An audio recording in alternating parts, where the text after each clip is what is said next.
You will agree with me that Atiku scored 15% in FCT. Yes, responded the witness. So that means he cannot be made the president since he did not score 25% in FCT. Witness snaps back.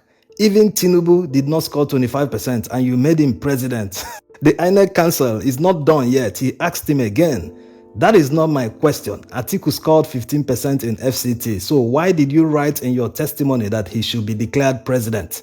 Not to be swayed by the INEC council, the witness said, even Tinubu did not score 25% in FCT. If they can declare him, then they can also declare Atiku as the president. This is true going by how INEC interpreted the law of 25% requirement in the Federal Capital Territory. That means that other persons can be declared winner, not just Tinubu. Mahmoud Yakubu, the INEC chairman, showed his partisanship by not respecting past Supreme Court judgment on the 25% requirement in Abuja. A neutral umpire would have obeyed a standing Supreme Court judgment. The judgment is supposed to serve as the standard and interpretation of the section, pending when the Supreme Court reverses itself. So for a lot of us that is studying the political ecosystem and then relaying it back to you, we're actually not moved by these dramas. And that's why we are not in haste to breaking a lot of this news. Because, of course, we've seen it all.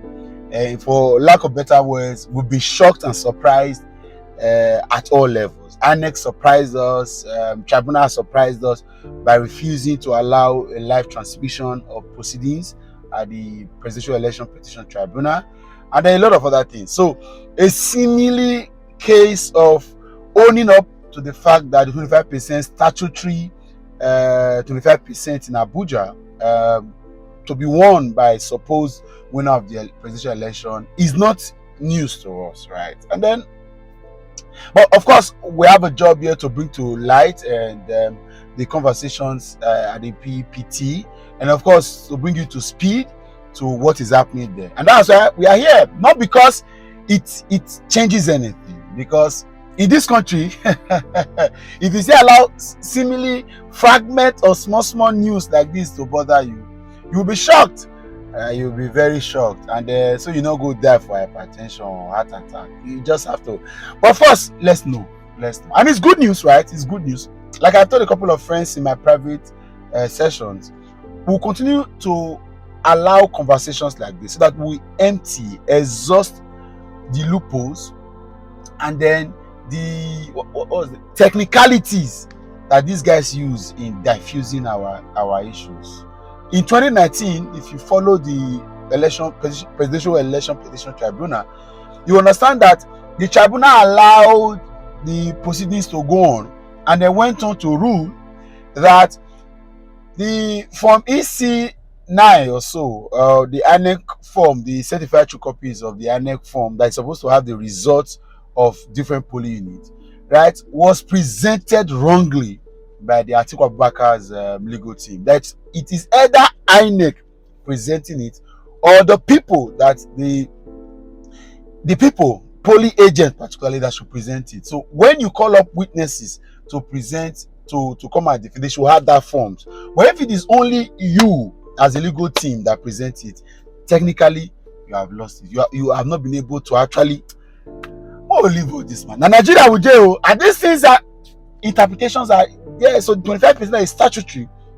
That is supposed to be something that should be a norm, that every other presidential winner of the presidential election has. And there have been several other judgment from the Supreme Court that seems to look in this direction. But of course, interpretation is always different. And then we'll wait for the tribunal and of course eventually the Supreme Court to give judgment on it. And I'm keen about this PEPT. Why? Because there are two matters. Apart from the fact that we are going to require interpretation, there's going to be technicalities in proving and auditing the elections, beavers, the electoral acts, annex, being chief and decide what happens, of course. But we are keen about the 25% Abuja and then the case of perjury against the president. So our eyes are opened and I want Nigerians to be aware of it. Let's share this video because our job is to document this and put it in public place. It's going to be for a while. A lot of these technical, a lot of these drama shenanigans that they put up will be exhausted, and then they'll be left in, so they say, okay, I submit, you don't catch me. When I don't catch me, no wahala. That's what is happening here. Because you want to wonder why INEC, being an umpire, would do this. The hurry,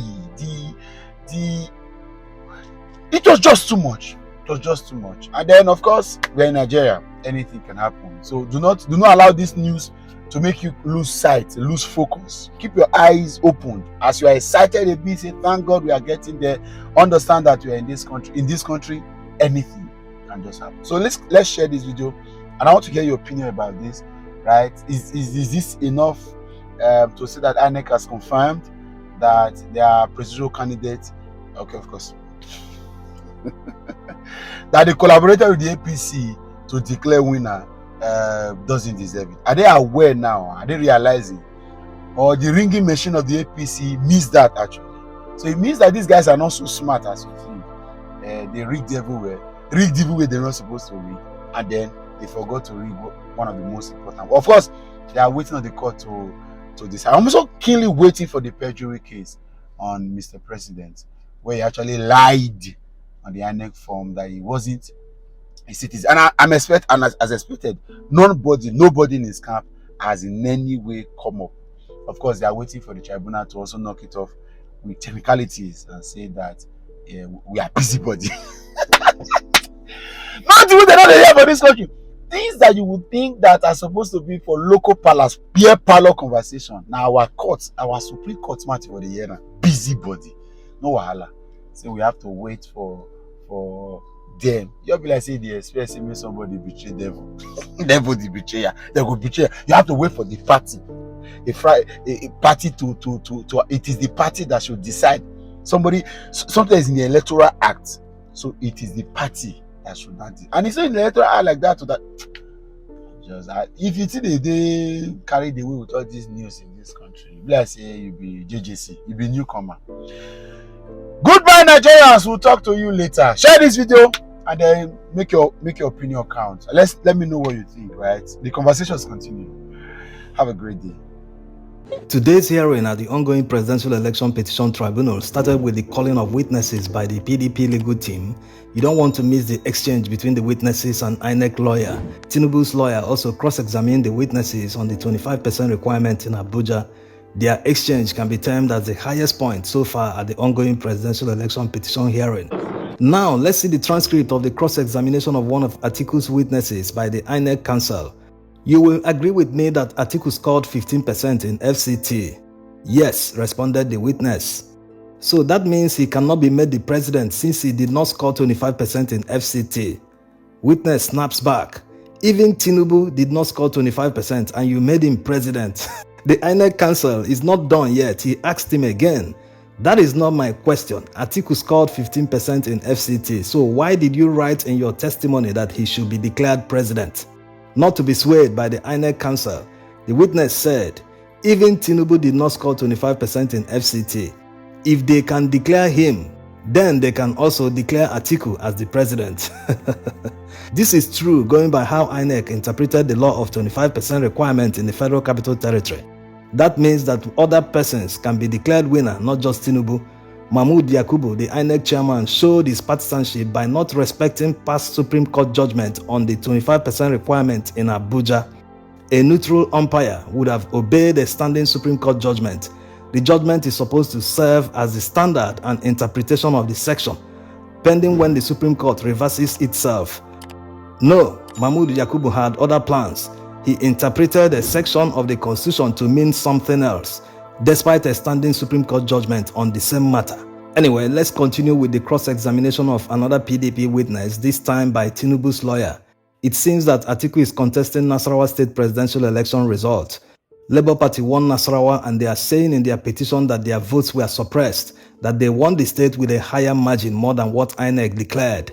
It's not surprising because Labour Party won the polling unit of the APC national chairman in Nasarawa State. Let's hear what Tinubu's lawyer asked the witness.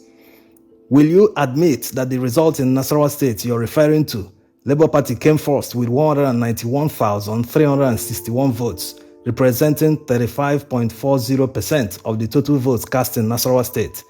The witness responded, the purported result. So it's a purported result. You want the court to invalidate the result in Nasarawa State? Asked Tinubu's lawyer. The witness replied, that is not what I said. What do you want the court to do? Tinubu's lawyer asked him again. No response from the witness, and Tinubu's lawyer continued asking if he wants the court to accept it. Now the witness responded, no. Tinubu's lawyer rephrased the question, so you don't want the court to accept it? The witness said yes. Tinubu's lawyer now asked him for more context. So you don't want the court to accept that Labour Party came first in Nasarawa State? The witness responded, Labour Party cannot come first in Nasarawa State. Tinubu's lawyer now asked him, so where is the authentic result of Nasarawa? Show us. Is it with you? The witness responded, no, it is with the national agent. Tinubu's lawyer responded, and that national agent is alive? Well, that I don't know, the witness said. Tinubu's lawyer now told him, what percentage of votes in FCT did Atiku score? If you don't know, tell the court you don't know. No one knows what Atiku and PDP have in mind.